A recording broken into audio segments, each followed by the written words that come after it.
Début mars. Les températures qui augmentent au fil des jours annoncent le retour du printemps.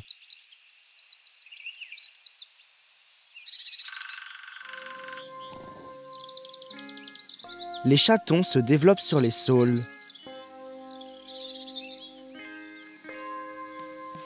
et de nombreux oiseaux recommencent à chanter.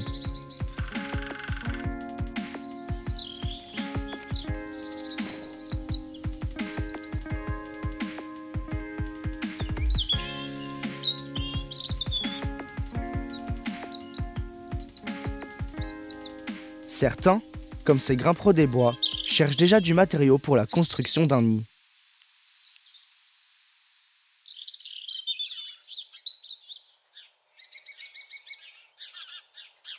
Un petit rapace fait son retour dans le village. Son cri annonce son arrivée dès les premiers jours. C'est le faucon cresserelle. En hiver, cet oiseau descend habituellement dans les vallées où il trouve plus de proies. Pour l'instant, seulement le mâle est remonté dans le hameau. On le reconnaît grâce à sa tête et à sa queue grise. Il est de retour plus tôt que la femelle. Et comme c'est le début du printemps, il revient s'intéresser à son site de nidification. C'est dans cette vieille grange, en passant par la fenêtre en haut à droite, qu'ils ont déjà élevé plusieurs fois leurs poussins. Nous avons cette année équipé notre nichoir de plusieurs caméras discrètes pour observer la nichée.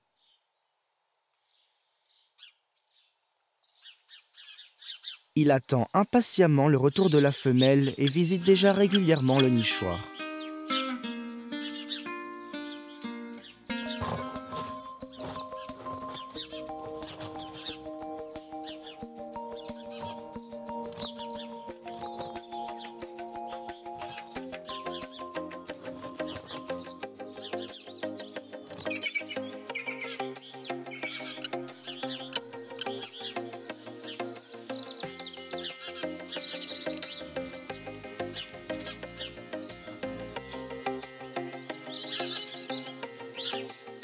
Deux semaines plus tard, la femelle est de retour.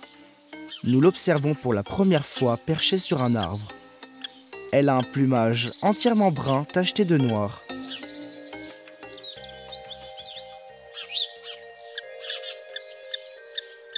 Dès les premiers jours de son retour, le mâle fait tout pour l'inviter à visiter le nichoir.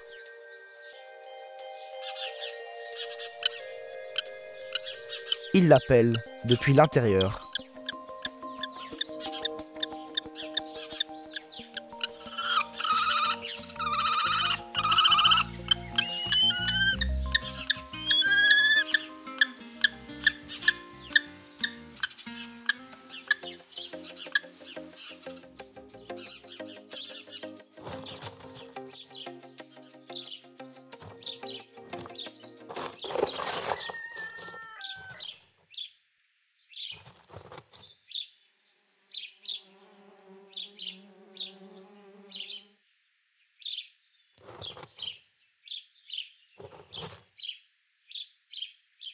Elle y découvre la nouvelle caméra que nous avons installée cette année.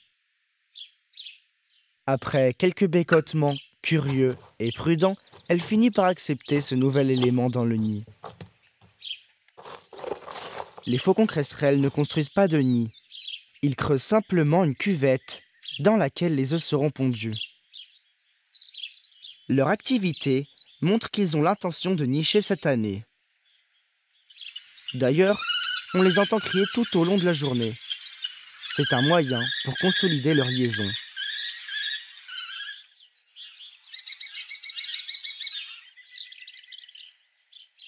Les offrandes débutent. C'est-à-dire que le mâle va chasser pour la femelle. Il lui donne de la nourriture pour montrer ses capacités de chasse et donc sa capacité à ravitailler leur futur niché. Le nombre de proies offertes est un indicateur de l'abondance de celle-ci. Ainsi, La femelle peut adapter le nombre d'œufs pondus à la quantité de proie disponible.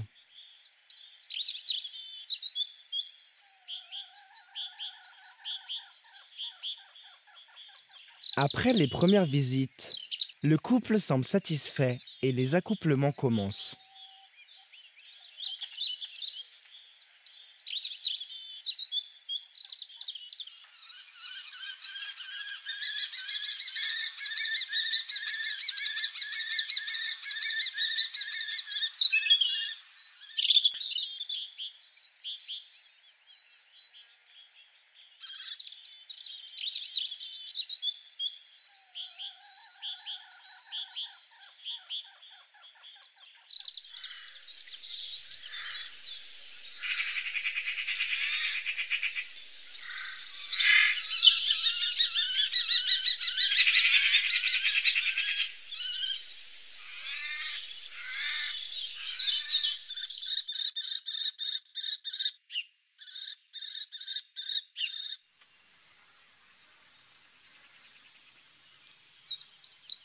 Un mois après le retour du couple de faucons, la ponte des œufs approche.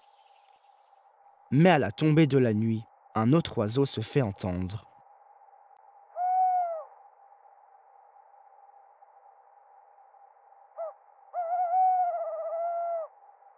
Les chouettes-hulottes s'intéressent elles aussi au nichoir. Le mâle se pose sur le nid des faucons. Ce rapace nocturne, nettement plus grand que le faucon, peut perturber leur nichée. Heureusement, il ne reste pas longtemps et s'envole vers un autre nichoir.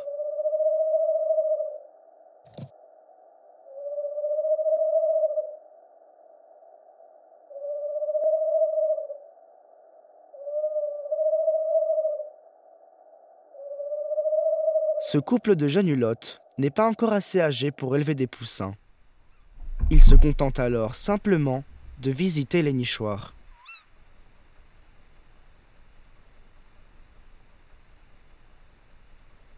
L'activité des faucons au nichoir est de plus en plus importante.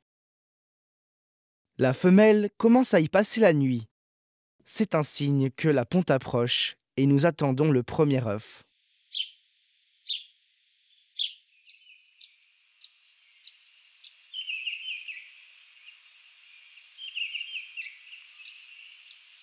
Aujourd'hui, c'est le 28 avril. La femelle a passé toute la nuit dans le nichoir et ce matin, lorsqu'elle se lève, elle révèle son premier œuf.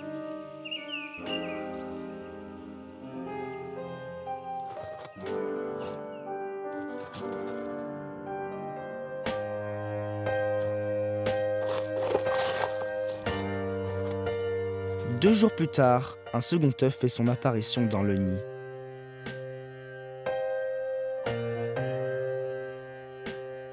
Peu de temps après, alors qu'il apporte un campagnol à la femelle, le mâle découvre pour la première fois les deux œufs.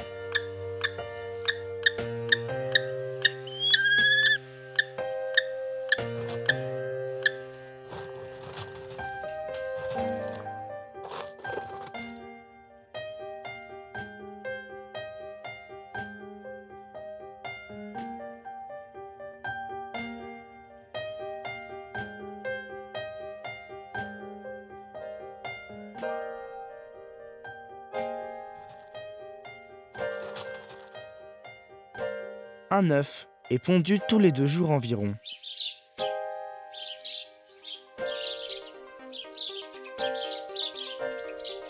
Puis, le comportement de la femelle annonce la ponte du quatrième.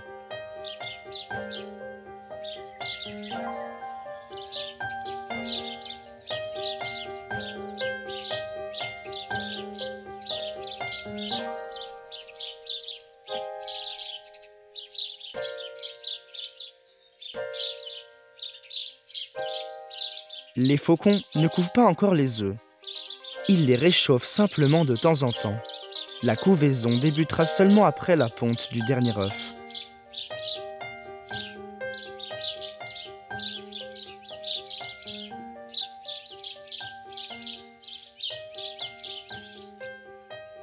Un cinquième œuf est pondu Et avec quelques jours de retard, c'est un 6e qui vient rejoindre les autres.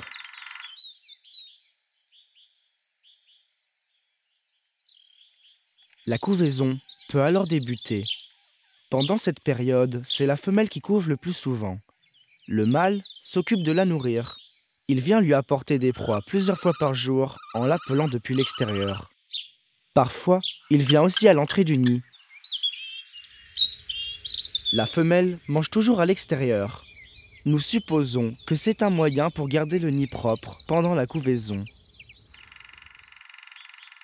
Pendant ce temps, le mâle entre pour réchauffer les œufs. Contrairement à la femelle, il n'a pas de plaque incubatrice. C'est la partie du corps qu'elle possède au niveau du ventre et qui se réchauffe pendant la couvaison. Mais le mâle fait tout de même de son mieux pour protéger les œufs du froid.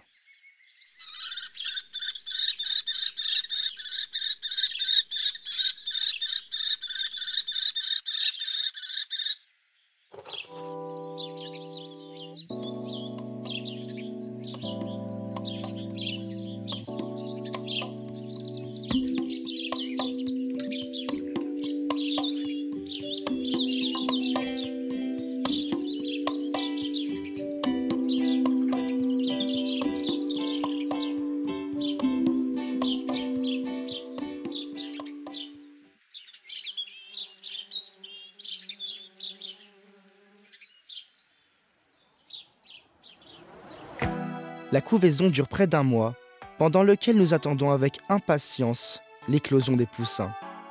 Alors, nous passons le temps à dessiner.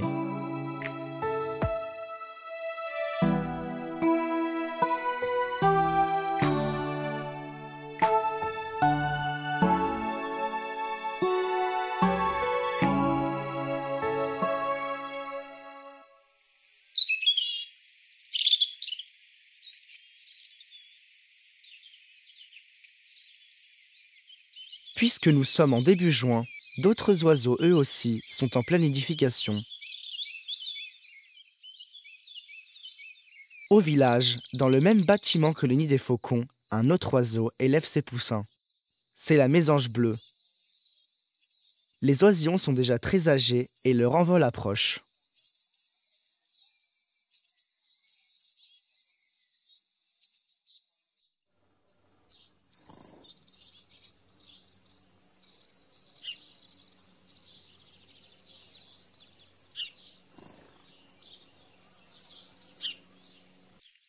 Au matin du 2 juin, nous remarquons la présence de coquilles d'œufs derrière la femelle.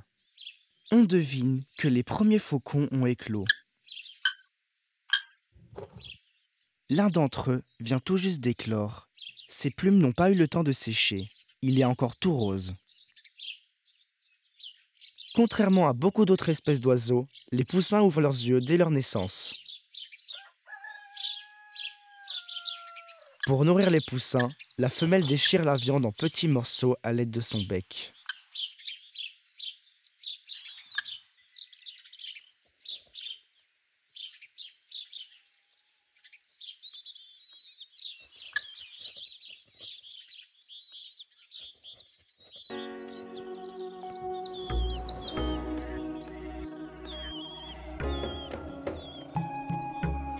Le lendemain matin, le 5e poussin sort lui aussi de son œuf. On peut noter que la femelle mange la coquille.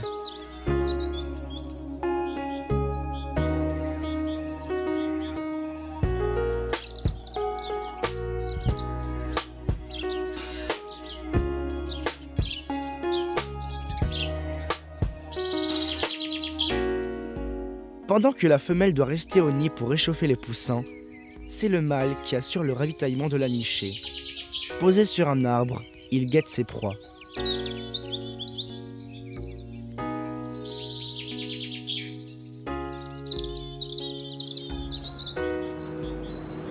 Si le courant thermique le leur permet, les faucons cresserelles ont une stratégie de chasse très particulière. Ils arrivent à se stabiliser dans les airs. C'est le vol sur place. Depuis là, l'excellente vue de ces rapaces leur permet de repérer les proies. Les faucons cresserelles amènent surtout au nid des rongeurs, des insectes et des lézards. Cette fois, il a eu de la chance. Il ramène un grand lézard vert au nid. La femelle sort pour le lui récupérer.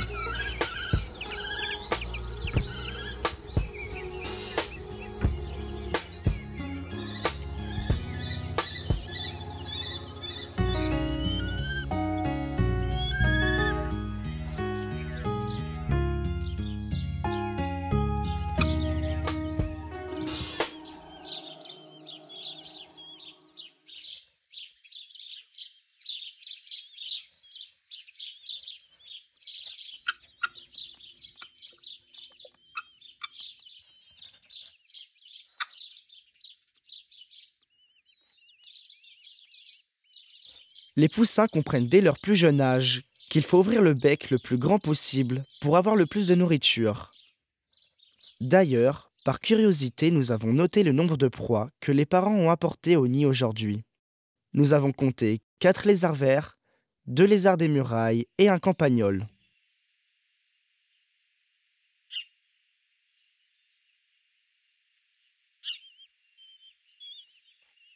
Et enfin, avec beaucoup de retard, le 6e poussin éclot lui aussi. Nous ne savons pas s'il arrivera à rattraper son écart d'âge avec les autres.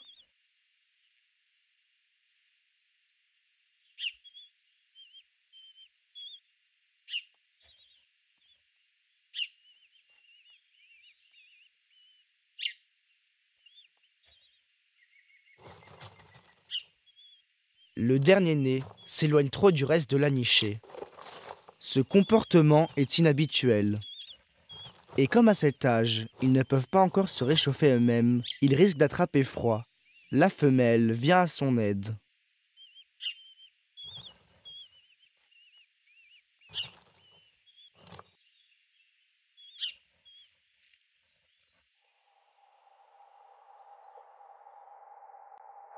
Malgré cela, il s'est encore éloigné du reste de la nichée pendant la nuit. Les températures ont été très basses et cette fois-ci, la femelle ne l'a pas aidé.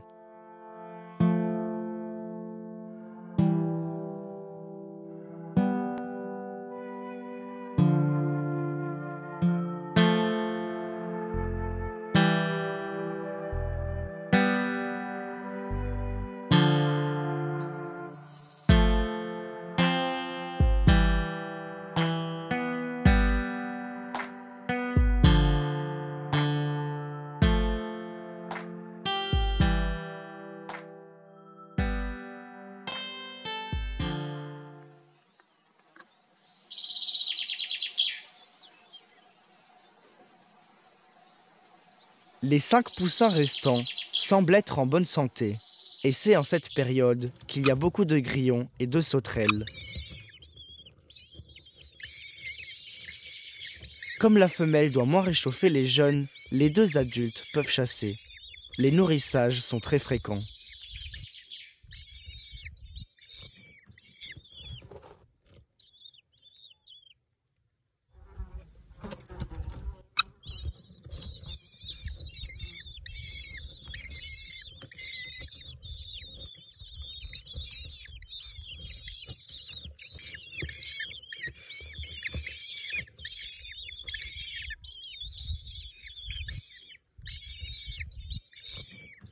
Les poussins grandissent. En seulement une semaine, ils doublent de taille.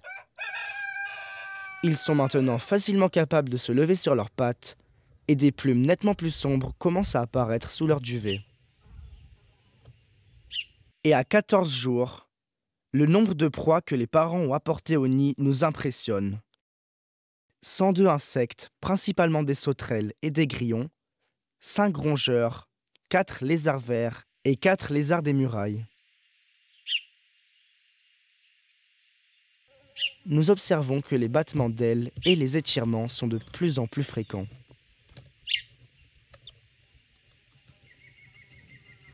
Ils permettent de développer une bonne musculature des ailes. C'est déjà un entraînement pour leur premier vol.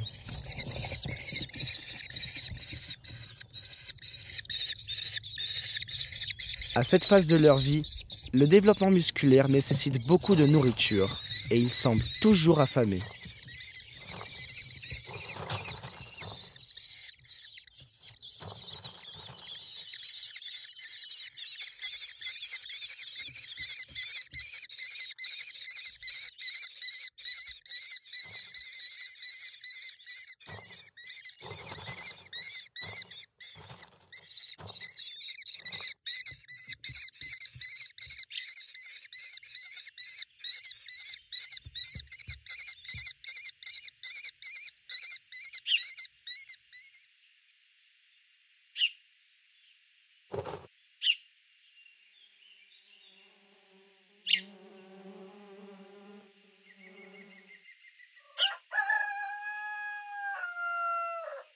Leurs nouvelles plumes se développent rapidement et au fil du temps, ils ressemblent de plus en plus à leurs parents.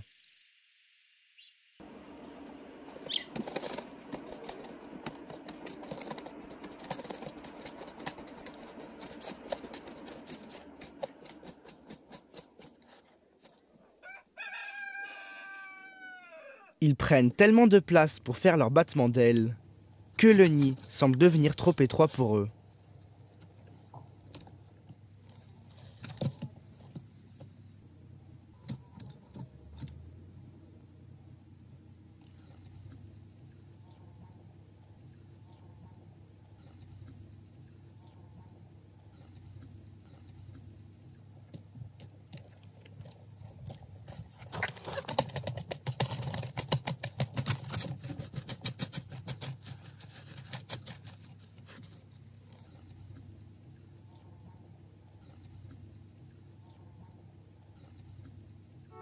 Les premiers pas sur le rebord de pierre devant le nid annoncent que l'envol approche.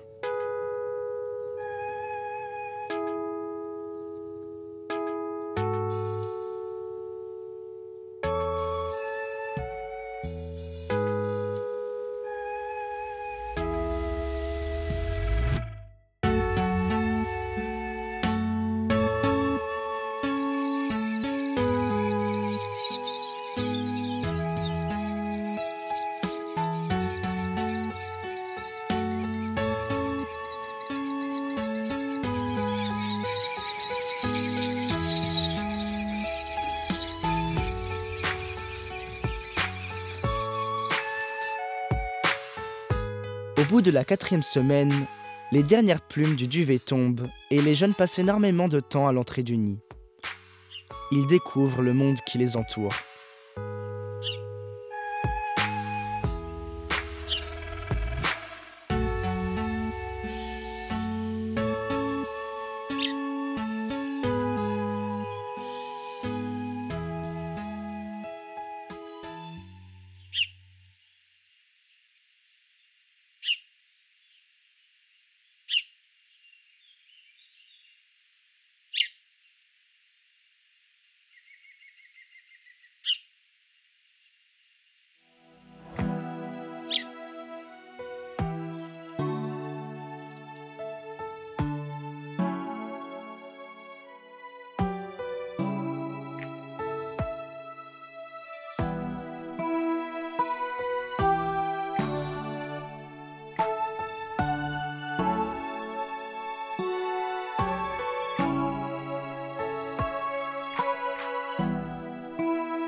Les faucons cresserelles s'envolent en moyenne autour du 35e jour passé au nid. Pour assister à cet instant, il est temps pour nous de rejoindre notre tente à fût. Depuis là, bien cachés, nous attendons.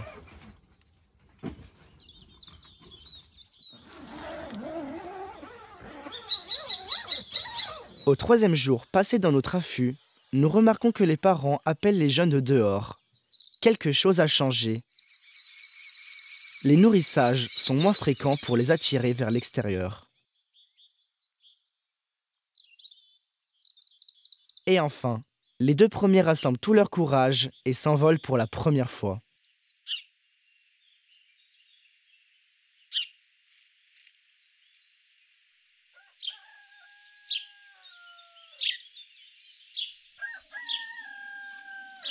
Ils ont atterri sur le toit d'en face et quémandent pour se faire nourrir. Mais bien que plus rares, les nourrissages se font encore au nid.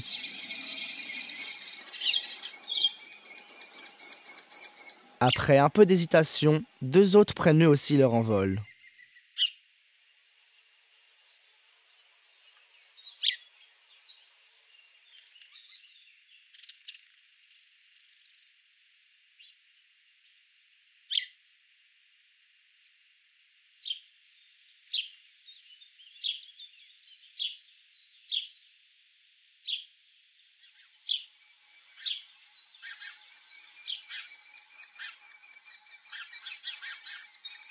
Tout de suite, ils osent faire des vols plus longs et s'aventurent sur d'autres toits.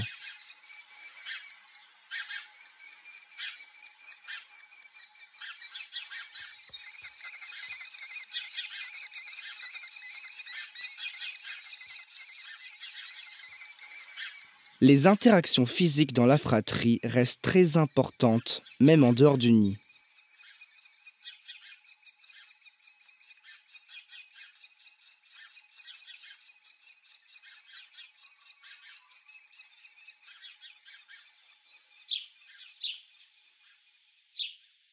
Le poussin le plus jeune de la nichée, le cinquième, est moins courageux, mais il s'envole quand même quelques heures plus tard.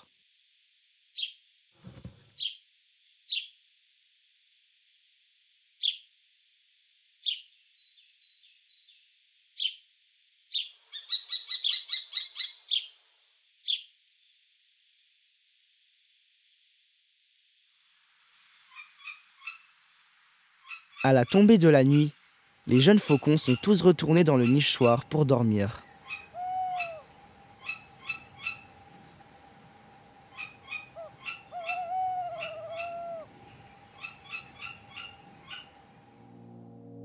Dès les premières lueurs du jour, posés sur les toits des maisons, ils profitent des rayons du soleil.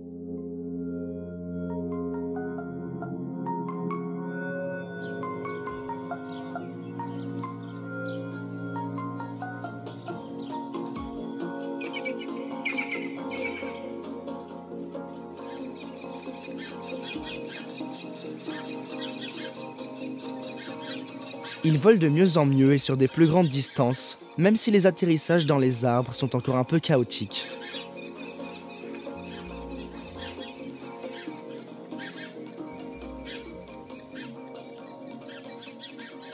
Leurs cris se font entendre sans cesse. Ils sont très importants pour attirer l'attention des parents et pour se faire nourrir.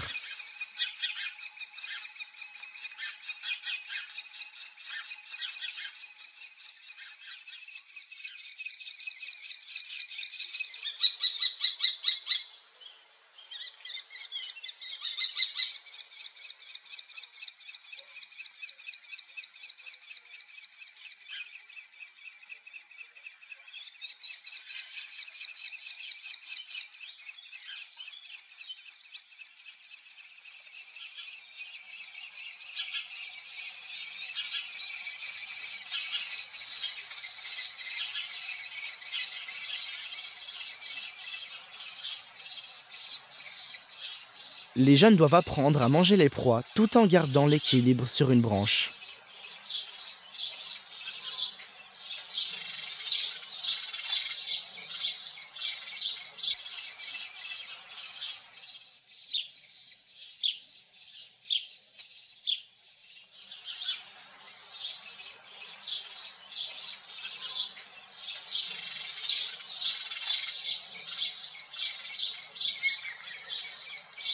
Les cris et les nourrissages semblent ne jamais s'arrêter. Seulement les journées de pluie les obligent à se mettre à l'abri.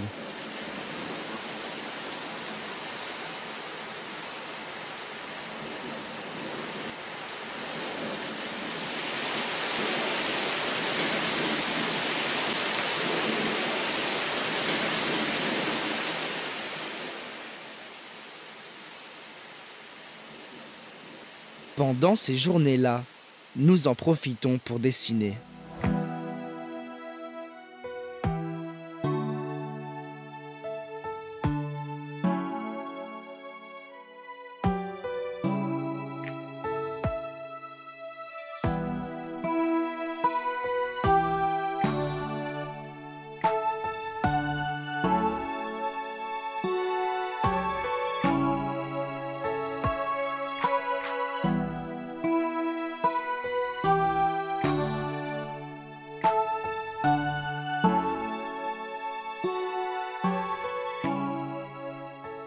C'est 3 semaines plus tard, alors qu'ils savent déjà bien voler, qu'il est temps pour eux d'apprendre à chasser. Et c'est l'occasion pour nous de partir à leur recherche.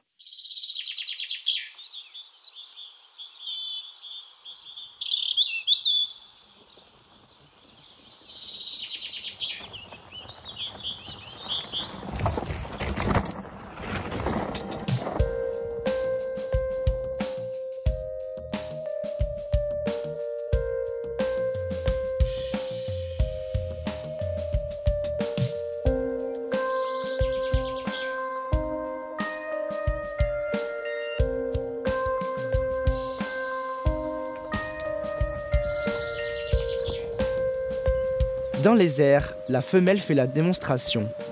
Elle leur montre comment faire du vol sur place.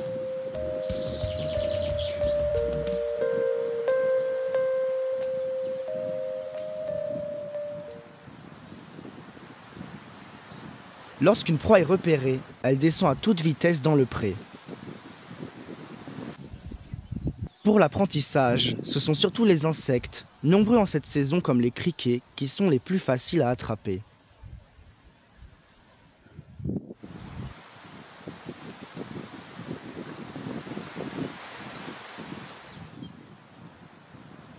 Après avoir compris cette stratégie, ils essayent à leur tour. Il faudra encore beaucoup d'essais pour arriver à attraper leur premier insecte.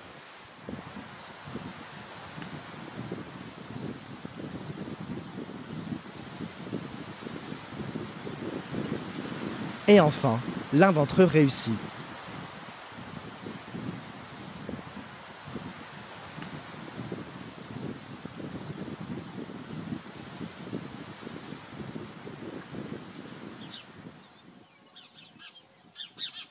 La fin de l'été approche. Maintenant qu'ils savent chasser et qu'ils sont devenus entièrement autonomes, ils reviennent quelquefois au village, se poser sur les toits. Mais bientôt, ils iront les uns après les autres à la recherche d'un endroit dans lequel ils devront créer leur propre territoire.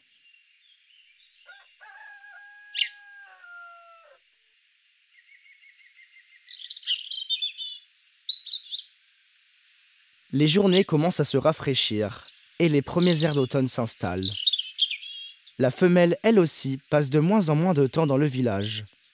Nous la voyons quelques dernières fois avant son départ vers des zones où les proies sont plus nombreuses durant l'hiver.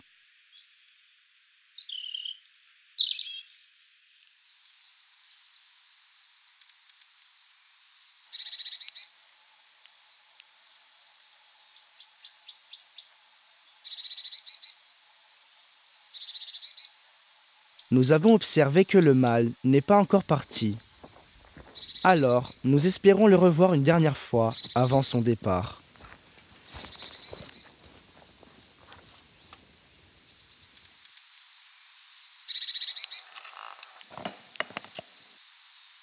Après l'installation de notre affût près d'un de ces lieux de chasse, nous attendons le plus discrètement possible et espérons l'apercevoir.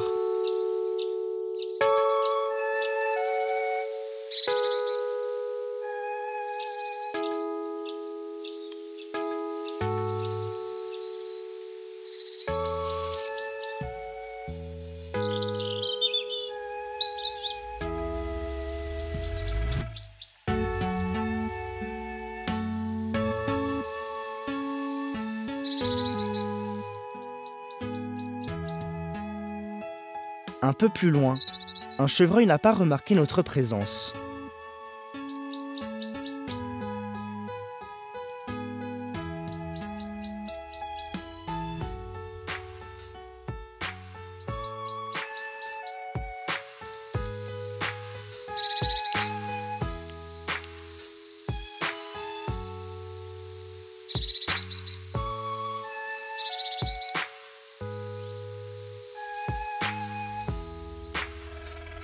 Et finalement, après une longue attente, nous le revoyons une dernière fois avant que nos chemins se séparent.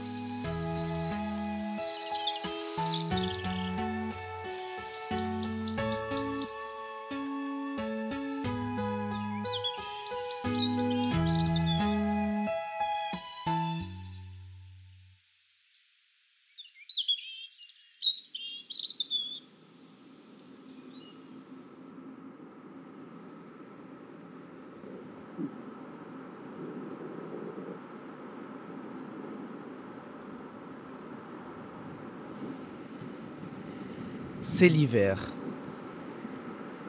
Le froid fait son retour et la neige a recouvert la campagne. Plus aucune trace des 5 jeunes faucons, ni de leurs parents.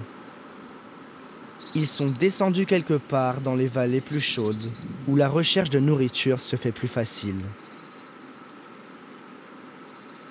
C'est maintenant qu'ils doivent faire face pour la première fois au froid, au manque de nourriture et aux prédateurs naturels.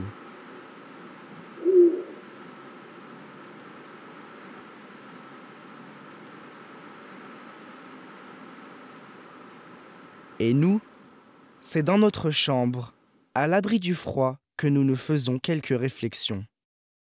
Aujourd'hui, les effectifs de population de ce rapace sont stables en France.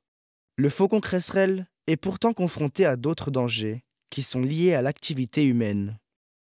Les collisions avec les automobiles, les électrocutions sur les lignes à haute tension, ou encore l'empoisonnement.